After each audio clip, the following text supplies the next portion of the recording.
Actu Debout, prenez votre temps et abonnez-vous à la chaîne, cela nous aide beaucoup et nous encourage à continuer à faire du bon contenu. Si vous aimez la vidéo, DONNEZNOUS un pouce en l'aimant, merci et profitez du reste de la vidéo. De certains de tes frères Kotokoli, mais bizarrement, je n'ai pas vu un seul Togolais autre que les Kotokoli pour dire que ce sont des sorties hasardeuses ou pour nous attaquer frontalement. Secondo, ce qui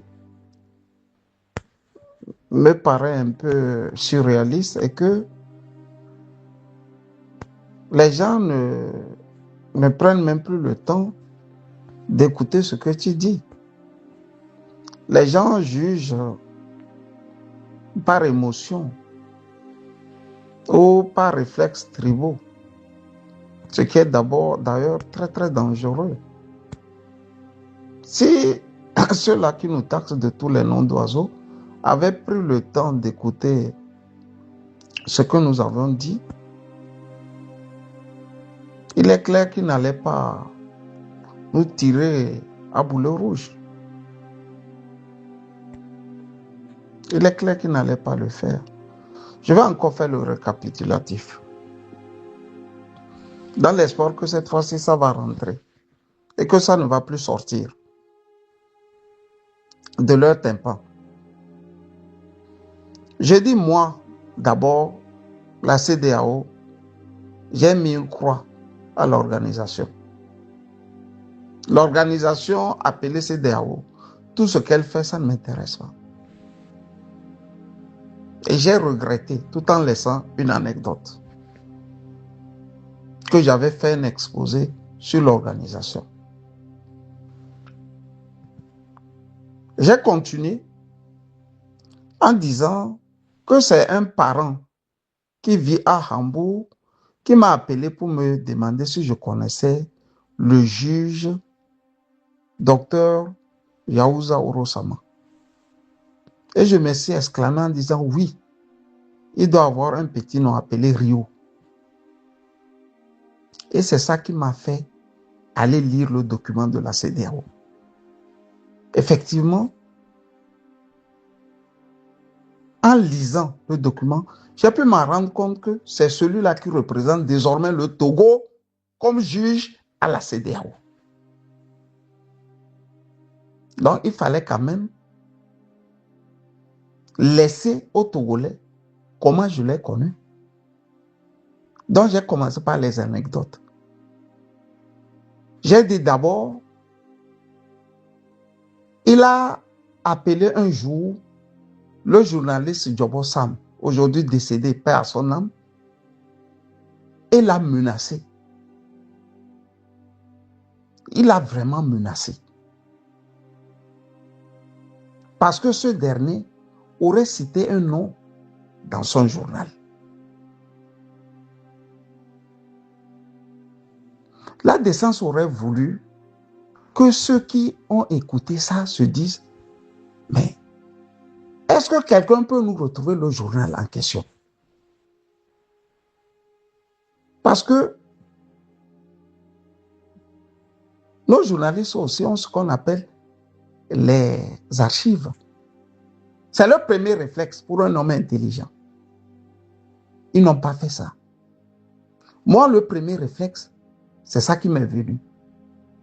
Si j'arrivais à retrouver le journal dans lequel on a cité celui que le docteur Yahuza Urosama ne voulait pas qu'il soit cité, on peut remonter et voir quand est-ce que lui, il était déjà de l'autre côté. Et en travaillant avec cet article, on peut comprendre beaucoup de choses. Ben, si tu vois, ça n'a intéressé personne. La première piste, ça n'a intéressé personne. Secondo, j'ai dit, le même journaliste défunt a rebondi et c'est par lui, moi j'ai su qu'il était du côté du Nigeria et fonctionnait comme avocat. J'ai même dit, moi, ça ne m'a pas... Je n'ai pas été chaud pour ça. Parce que j'ai toujours dit que le Nigeria, c'est la plaque tournante.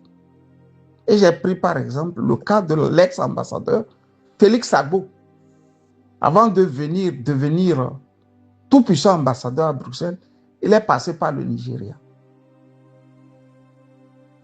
Et nous savons ce qu'il a fait d'abord au Nigeria avant d'être nommé ambassadeur du Togo à Bruxelles. Juste là, ça va, hein? Il n'y a pas de problème. J'ai dit, ce n'est pas le truchement du défunt journaliste que moi, je sais que le nommé docteur Yaouza Urosama est au Nigeria en tant qu'avocat et qu'il travaille dans un cabinet d'avocats. Beaucoup ont dit des choses, hein, je crois. D'autres ont dit qu'il est dans un cabinet d'avocats international qui s'occupe de tout ce qui est lié au pétrole. Et tout le monde disait ce qu'il voulait. Sauf que l'intéressé même était à la CEDEAO. Et la CEDEAO, quand vous analysez froidement, appartient à la France. Pas plus qu'avant-hier, le président Tchiani a encore parlé de comment les sanctions dont a souffert son pays étaient l'émanation de la France et de la France seule. Pas des pays de la CEDEAO.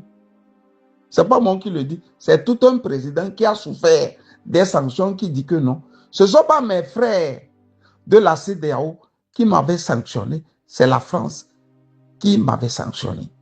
Question maintenant. Quand vous dites qu'il est allé au Nigeria sur concours et que, comme par hasard, lui là, il est tellement très intelligent qu'il a réussi. Et le journaliste que moi je suis, je commence par me poser déjà des questions. Quel est ce concours on avait lancé en catimini? Quel est ce concours on avait lancé dans l'anonymat le plus total? Mais un concours, on lance et puis tout le monde sait qu'on a lancé un concours. Maintenant, vous venez et à la fin, le meilleur gagne ou les meilleurs gagnent. C'est comme ça se fait. Quand vous dites c'est un concours, c'est les questions que moi je devrais me poser. Et me pose encore. Mais vous, ça ne vous intéresse pas. Mais tu as vu la ligne que je suis. Après, dans mon exposé, j'ai dit, ben, écoute, si tu as insulté ou bien tu as menacé, parce que toi, tu as cité quelqu'un, il faut l'insulter aussi. Rien ne va se passer. J'ai dit ça. Et plus loin, pour terminer, j'ai pris le cas de Pandé Adjari. Les Pandé Adjari ne peuvent pas travailler pour que la CEDEAO donne raison au peuple togolais. Et un matin, on nous apprend que non. Le greffier en chef était un certain docteur Yaouza Urosama. C'est le greffier en chef. Et nous tous, on se pose la question, mais l'arrêt a été notifié depuis le 29 janvier 2026. Mais personne ne l'a su. C'est en juin seulement nous avions su ça. Qui est-ce qui bloquait? Qui est-ce qui bloquait ça? Ce n'est pas quand même les Nigériens qui bloquaient ça. Ce n'est pas les Maliens qui bloquaient ça et qui ne sont même plus dans la CEDEAO. Ce n'est pas les Ivoiriens qui bloquaient ça. Ce n'est pas les Béninois qui bloquaient. Et ce n'est pas les Gambiens qui bloquaient. Alors qui bloquaient? Qui est-ce que ça arrangeait pour que l'arrêt là ne soit jamais su et connu? Et c'est de là, beaucoup d'hommes politiques, 2 ou 3, vont prendre contact avec moi. Je vous dis, c'est après que j'ai fait le truc, pour me dire que Camus, nous on a vu le nom là déjà, mais on ne savait pas qu'il était connu. Nous on a vu le nom. Et nous savions que un Togolais est en train de bloquer les choses. De fait. Il bloque ça. Si c'est lui qui bloquait, je saurais vous le dire. Mais est-il que quelqu'un a bloqué? C'est pour ça l'arrêt qu'on devrait avoir en janvier, on a fini par l'avoir en juin. Question maintenant pour ceux qui nous lancent des flèches et qui disent qu'il a reçu à un concours en 2006. Jusque-là, tout va bien. Il a reçu à un concours. Il est très intelligent. Mais son intelligence-là, à la CEDEAO, ça a arrangé qui? Le peuple togolais ou bien les gouvernements? Le gouvernement togolais qui nous martyrise. Donc, c'est la question que je pose, aussi naïvement. Mais vous ne voyez pas que quand tu es greffier et après tu deviens juge, tu as eu promotion. Tu as une promotion. Donc vous allez encore nous dire que c'est son intelligence qui a fait qu'il a une promotion par un concours. Blague, c'est assez faire. Quand il quitte de greffier en chef à juge qui représente l'État togolais, c'est là-bas aussi, c'est un concours. Puisque vous avez dit, dans le temps, c'est un concours. Maintenant aussi, c'est un concours. Concours, l'erreur que nous avons, juge et représente le Togo. Ça dit, nous représente nous tous. Quel est le concours là? Mais nous tous, on a des moments comme ça où tu te dis, bon, l'international, c'est toujours bien. Il y a des moments comme ça. Les Iva Maïzo et Koué sont des économistes. Il faut vous renseigner. Ils ont travaillé dans des organisations internationales. Ils vont vous dire comment on y rentre et comment on y sort. Comment on y reste. Quand ton pays te veut et quand ton pays ne te veut pas. Il y a des strates quand même. Les pays doivent intervenir d'abord.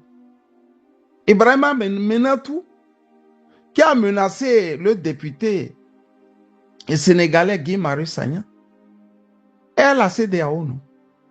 Donc, concours Galero au Bona.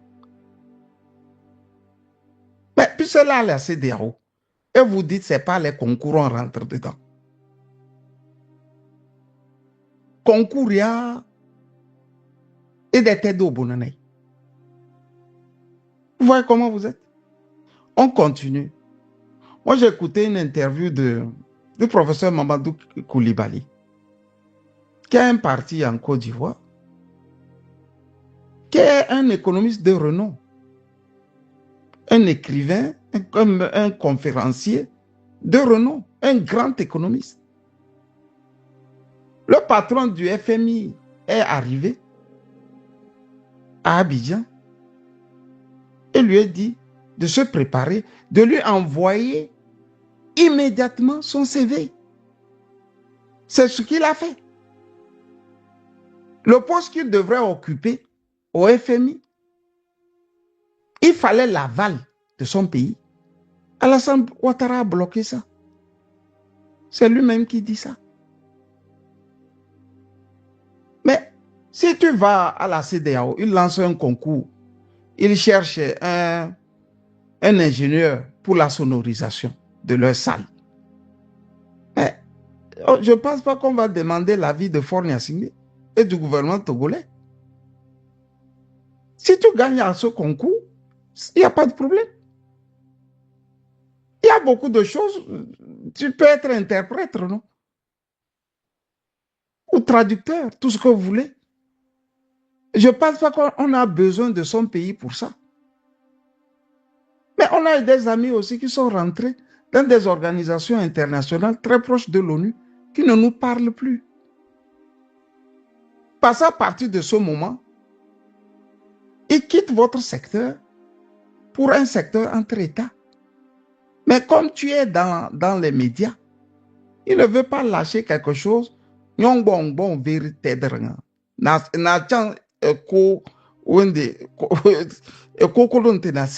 fini. C'est fini.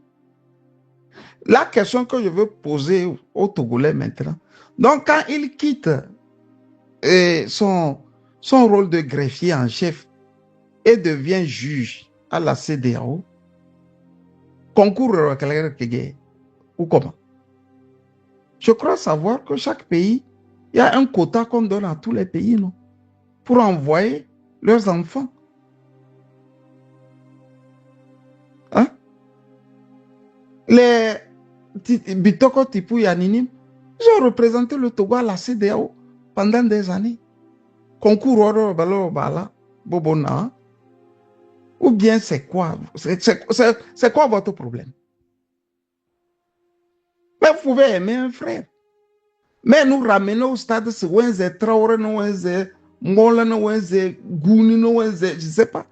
Quand vous aimez le faire pour retrouver un lien familial entre vous, moi, ça ne passe pas. On n'a rien contre lui. Plutôt, mais c'est une fierté. Mais cette fierté s'arrête à partir du moment où nous sommes en train de nous battre et il y a un garçon qui aide la dictature à torpiller notre lutte. On ne va pas accepter ça. C'est la société civile qui devrait se lever et dire que non, le juge là, nous ne voulons pas. Mais elle ne le fait pas. Elle n'existe même pas. L'opposition pouvait aussi en parler. Elle ne parle pas. Mais laissez le dernier carré des journalistes parler, non? Clairement, vous nous tirez dessus. Vous pensez que quand lui les juge là, c'est ça qui construit ma ville de ce côté? C'est ça qui arrange le lycée moderne de ce côté? C'est ça qui arrange le lycée Sainte-Marie de ce côté? Vous prenez pour qui? Vous prenez pour qui? La vie, c'est des choix. Il a choisi son camp. Et vous ne voulez pas qu'on dise qu'il a choisi son camp. Parce que c'est un parent à vous. C'est dimanche et demain, tout le monde reprend le boulot et qu'on sort. Il y a au repos, quoi. Bonne journée dominicale et bye bye.